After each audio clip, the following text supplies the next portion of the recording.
Uma coisa que tem se tornado um verdadeiro problema em One Piece é o nepotismo. Parece que todo mundo agora precisa ser filho de alguém importante ou descendente de alguém importante, pertencer a alguma raça especial. Parece que é impossível alguém hoje em dia ser filho de pais aleatórios. Como assim? Alguém forte é filho de alguém fraco? Isso não existe mais aqui. E isso tá chegando num ponto tão surreal que a gente precisa falar sobre isso, ainda mais agora, depois dessa história do Bug ser o segundo filho de Rox de Shebeck. Ainda não confirmado, mas olha o cartaz de recompensa de cada um dos sujeitos. Vê se um não é a lata do outro também. Primeiro, vamos fazer uma recapitulação e uma lista do nepotismo envolvendo o bando dos Chapéus de Palha, falar sobre eles um por um e depois a gente abre para outros personagens importantes na obra e comentar sobre o que eu acho de tudo isso. Vamos lá! Quando se trata dos Chapéus de Palha, por muito tempo a gente não tinha uma noção completa sobre as suas histórias. A gente via um recorte da vida deles,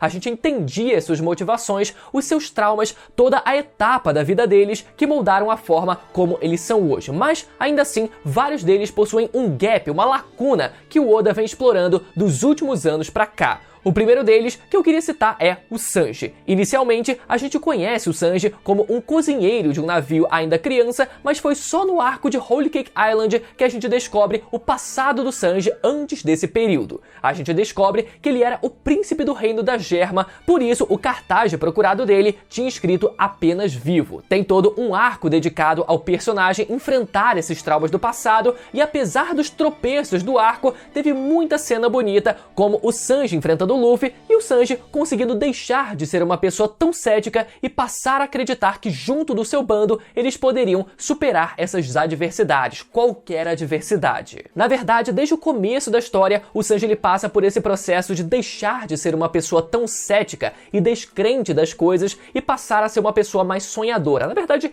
ele sonhava já com o All Blue, mas ele nunca pensou em de fato sair para procurar o All Blue, né? Foi assim no arco do East Blue, quando ele diz pro Zoro desistir do seu sonho, quando ele próprio se recusa a ir atrás do All Blue, mesmo acreditando que aquele mar lendário existia, e foi assim em Whole Cake, quando ele não acreditava ser possível lidar com uma ameaça tão grande quanto a Big Mom, figurativa e literalmente falando. Mas, enfim, o ponto é que o Sanji foi revelado como o príncipe de um reino importante no mundo de One Piece, mas pelo menos isso foi importante para trabalhar o personagem de alguma forma.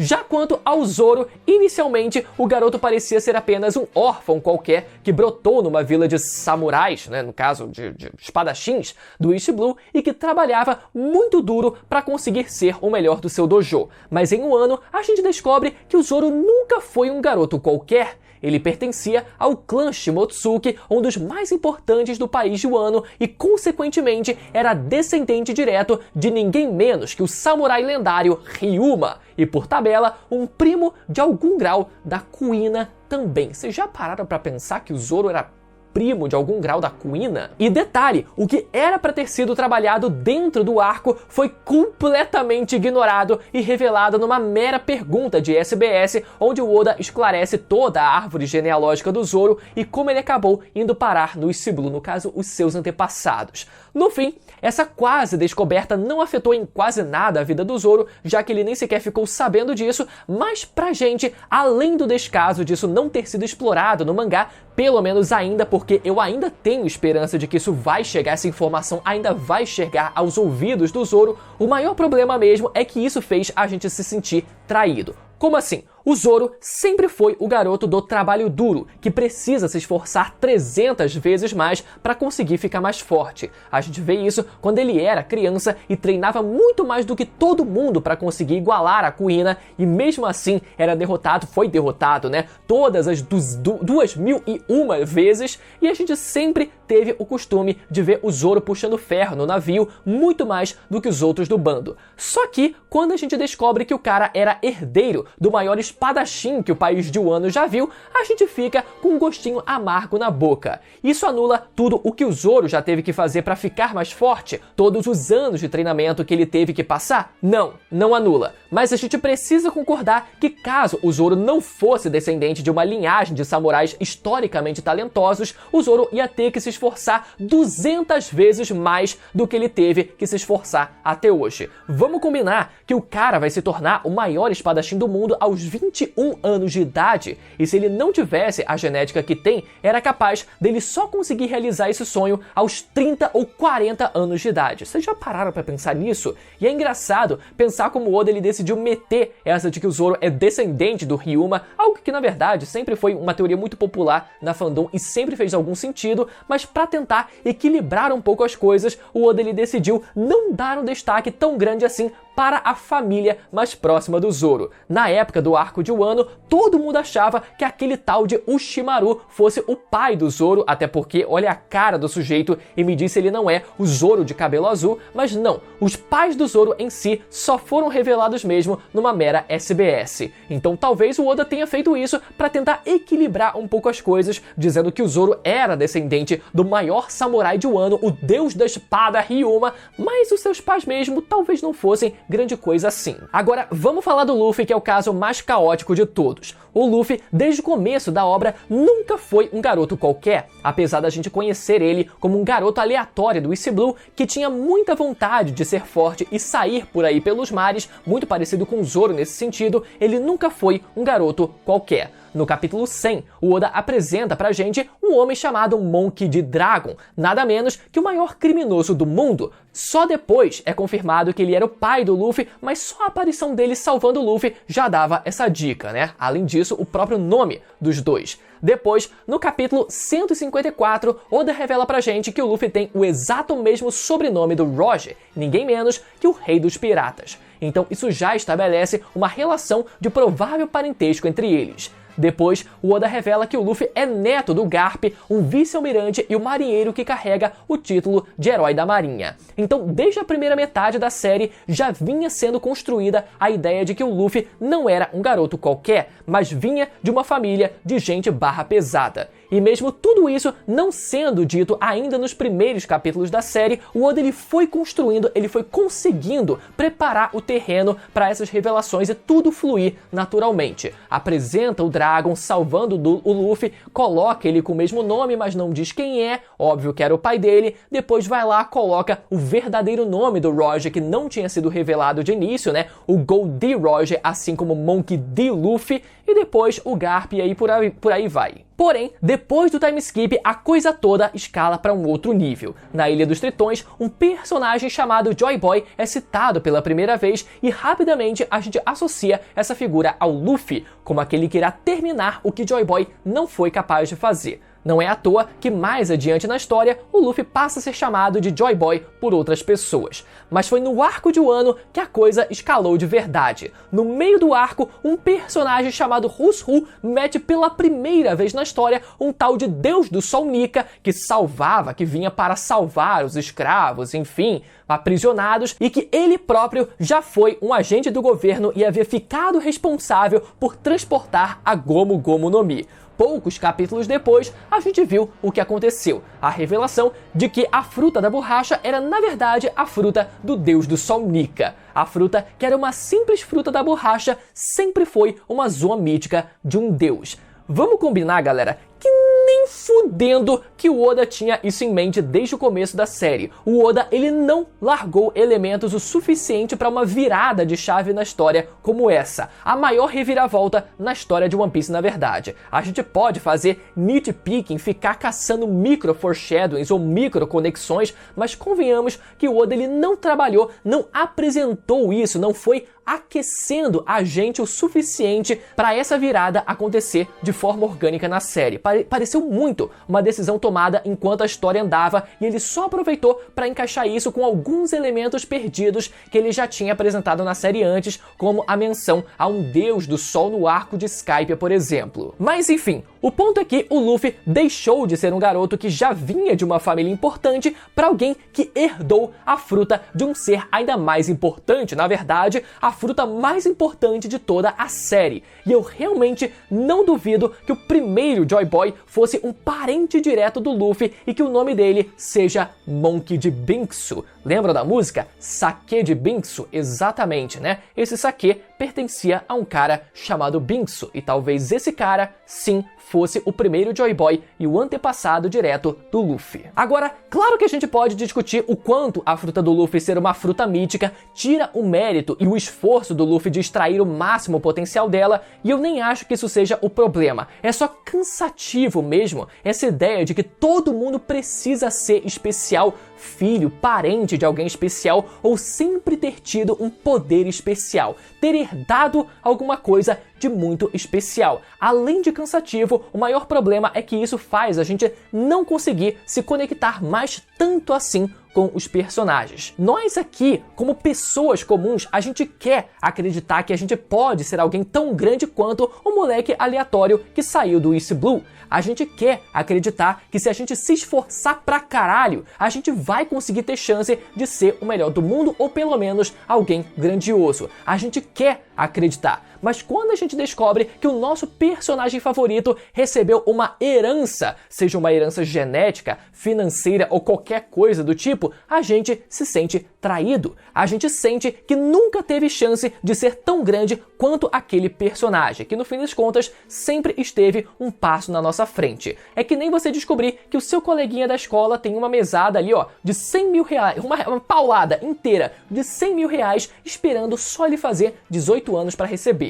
É por isso que esse nepotismo costuma ser uma merda, principalmente quando levado à exaustão, como tem sido ultimamente em One Piece. Só pra dar mais alguns exemplos rápidos aqui, ainda no bando do Luffy, existe uma chance muito grande de outros Mugiwaras também sempre terem sido pessoas mais especiais do que a gente pensava. A Nami, por exemplo, muito provavelmente era princesa de algum reino e o Oda ainda deve explorar isso, e isso por várias dicas deixadas pelo próprio Oda na série. A semelhança física dela, especificamente com outras princesas, as diversas ilustrações do Oda desenhando a Nami como uma rainha, a lacuna no seu passado antes dela ser salva no meio de uma guerra e outras evidências menores, mas não menos importantes. O Usopp também, muito provavelmente, é descendente de Mont Blanc Noland. Os dois são apresentados como grandes mentirosos aos olhos das outras pessoas, porém as suas mentiras acabam sendo verdade. O próprio Usopp afirma ser descendente do Noland no arco de Dressrosa e sabemos como as mentiras do Usopp acabam se tornando realidade. Ele até usa um chapéu em formato de nós que lembra o cabelo do Noland, e se não bastasse, tanto o Usopp quanto o Noland possuem o exato mesmo tipo sanguíneo na série. Então é praticamente certa essa relação de parentesco entre os dois. Mais recentemente, o Oda também começou a explorar o passado do Brook antes dele se tornar um pirata. Então, vemos ele como o líder da guarda real de um reino que já foi suficiente para todo mundo pensar que ele poderia ter sido o líder dos Cavaleiros Sagrados de Marijoa no passado. Afinal, se ele era líder da guarda real de um reino, talvez esse reino não fosse um reino qualquer, mas talvez o reino mais poderoso do mundo, o governo mundial. E a cereja de bolo do Chapéu de Palha, que é a possível e bizarra relação de parentesco entre Franky e Queen. Sim, o Queen, uma das calamidades do Kaido. E de onde surgiu essa pérola? Do próprio Oda, quando ele revelou em SBS que Queen abandonou seu filho 26 anos atrás, completamente do nada. Ele revelou isso. E coincidentemente ou não, Franky, que tem 36 anos de idade hoje, foi abandonado aos 10 anos de idade, exatamente 26 anos atrás também. Pra que, Oda?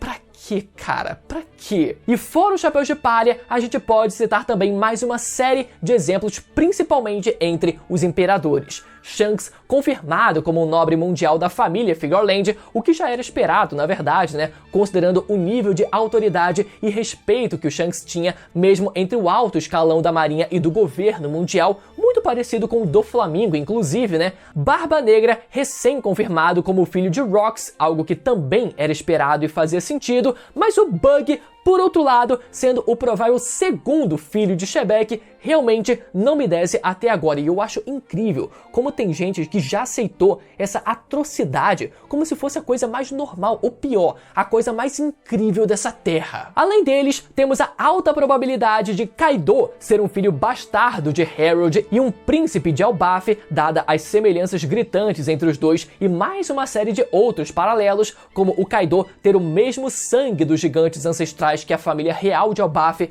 a técnica do Ragnarok do Kaido ter sido inspirada no Ragnarok das lendas de Elbaf, a introdução do Kaido pulando de uma ilha do céu e o seu paralelo com o Harold pulando de cima da Red Line para fugir do governo mundial e sobrevivendo à queda, e por aí vai. Então faz muito sentido que o Kaido pertença a essa linhagem. Talvez não um filho direto de Harold, mas pelo menos alguém que possui o sangue da família real de Elbaf. Temos ainda o Barba Branca como provável pertencente à tão peculiar raça dos bucaneiros, que a gente ainda não entende por completo. A semelhança entre os rostos e o porte físico do Barba Branca ser tão parecido com Kuma entrega isso. E o caso do Barba Branca é um que me incomoda um pouco, porque a ideia por trás da construção do Barba Branca como personagem é ele ser esse cara extremamente poderoso, ter inclusive conquistado o título de homem mais forte do mundo, e mesmo assim o seu maior sonho ser única e exclusivamente ter uma família. O Barba Branca, ele não pertencia a nenhuma linhagem de sangue famosa, não tinha nenhum sobrenome conhecido, ele era apenas o Edward Newgate, um cara que só queria ter uma família, mas ainda assim se tornou o homem mais forte do mundo. O Barba Branca nunca foi alguém especial, e essa era justamente a proposta do personagem. Então ver ele sendo incluído na lista de personagens que pertencem a uma raça especial e muito poderosa acaba traindo um pouco dessa proposta, que era o que fazia do personagem tão especial, justamente o fato dele não ter nascido como alguém especial. Já a Big Mom, nossa querida Charlotte em Lilin, talvez seja a única que fuja à regra de todos os imperadores. Por mais incrível que pareça, ela não carrega o sangue da raça dos gigantes, mesmo tendo esse tamanho e porte físico absurdo. Ela só nasceu como uma anomalia no mundo de One Piece, e às vezes tá tudo bem, ela não precisa ter um sobrenome famoso ou pertencer a alguma raça que justifique a super força dela. E agora, nos capítulos mais recentes do mangá, o Oda ele decidiu soltar o freio de vez. Fomos mais uma vez introduzidos aos Piratas Rocks, e dessa vez tivemos a oportunidade de ver algumas figuras que a gente nunca tinha visto antes. O primeiro deles se chama Don Marlon, que claramente é pai do Capone Bege. Os dois se originam do West Blue, possuem essa temática visual de gangster, além do fato do nome Don Marlon ser inspirado no ator Marlon Brando, que fez o filme O Poderoso Chefão. Finalmente conhecemos também o tal do Ochoko, que claramente é pai dos irmãos Caribou e Coribou. Cara, pra que, Oda? Pra quê? Pode ver o formato do rosto deles, a orelha pontuda e a linguinha ali comprida e fina pra fora. Além disso, especula-se também que o tal almirante morto por Rocks seja o pai do atual almirante de frota Akaino. Isso justificaria a motivação do Akaino e seu ódio por piratas, que parece vir desde quando ele era um mero pirralho. Não temos nenhuma evidência disso, mas seria uma oportunidade do Oda ele preencher essa lacuna de forma coesa. E dado o histórico atual de One Piece, é bem possível que ele decida fazer isso mesmo. E ainda existem boas razões para a gente acreditar que Mihawk, o atual espadachim mais forte do mundo, também pertença a uma família da nobreza, mais especificamente a família Nerona, a mesma a qual Imo-sama descende, justificando assim porque os dois possuem olhos tão idênticos. Então a conclusão disso tudo é que, como eu disse ao longo do vídeo, sim, o fato de todo personagem parecer precisar pertencer a alguma família, linhagem importante ou herdar algum poder especial e divino tira uma parte dessa conexão que a gente sente com esses personagens, porque isso trai aquela sensação de que talvez a gente pudesse ser um pouco como eles. Eu não tô dizendo que todo mundo tem vontade de entrar num barril e pular no mar igual o Luffy, mas o espelho que a gente faz desses personagens com a nossa vida. E eu entendo que é divertido e isso vira até uma espécie de jogo, onde você precisa descobrir quem é pai de quem e quem é parente de quem. É legal brincar disso e eu reconheço que em muitas das vezes essas relações de parentesco ou linhagem fazem bastante sentido e se encaixam muito bem na narrativa. O Kaido ser descendente da família real de Elbaf faz muito sentido. Talvez o Oda decida não colocar o Kaido como um filho do Harold propriamente dito, mas sim como um parente mais distante, mas que ainda assim descende da família real de Elbaf. O Shanks, por exemplo, ser um nobre mundial faz muito sentido e justifica as ações dele na Guerra de Marineford. Mas o Barba Negra, por exemplo, eu não acho que teria qualquer necessidade dele ser filho legítimo do Rocks.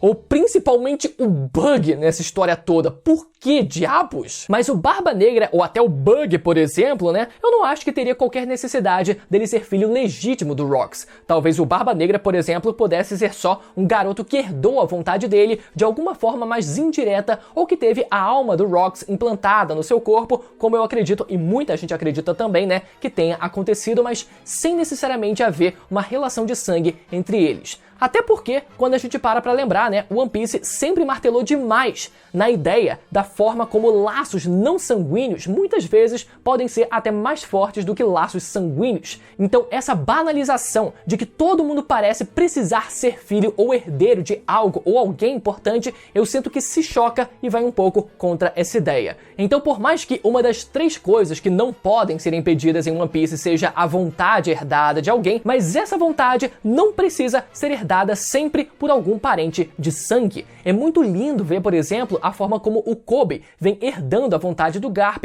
de se tornar um novo herói da marinha, mesmo eles não tendo qualquer relação de sangue. O Kobe é o neto que o Garp sempre quis ter, mesmo eles não tendo essa relação de sangue. Agora imaginem, por exemplo, se metem o louco e dizem que o Kobe sempre foi um parente distante do Garp.